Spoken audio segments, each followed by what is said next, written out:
naftaada ka horreysii naf kastoo ilaahay abuuray haddii kale naafaa kuu dambeyn doonto.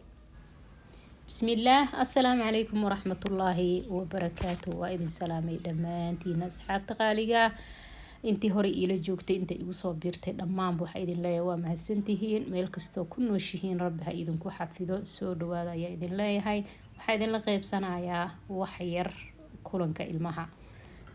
meeshaan aa ujeediin maanta waa wada sheekeysi ayaa ka socdo. waa la wada sheekeysanayaa waayo waxaa fiican mar walba inaa waqti u samaysatid aa kula sheekeysatid ilmahaaga.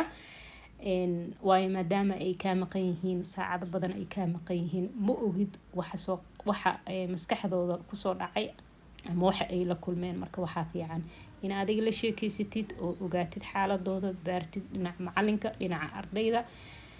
marka adiga oo fadhi la sameynaysid waxaa fiican miiska inaa u qurxisid sidii qof ma aragtay dayuuf marti usoo socto kale inaa u qurxisid miiska si aa u ogaato maskaxdooda iyo qalbigooda wixii ku jiro. cunuga haddii adi maalin walba la sheekeysanaysid waxaa hubaal markuu albaabka kasoo galo wejigiisa haddii oo dhib haysta iyo hadduu faraxsan yahay waa kala garan kartaa.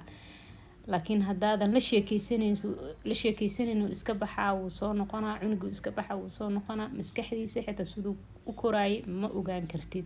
dhibaato inay haysato ma ogaan kartid. ilmaha badanaa dhibaatada way qarsadaan. marka waxaa fiican in lala qeybsado, adiga baartid maskaxdooda iyo jismigoodaba aa baartid. marka intaas idinla qeybsanayay aada waa u mahadsantihiin. soo dhawaada ayaa idin leeyahay. ilmaha laga warqabo halala sheekeysto.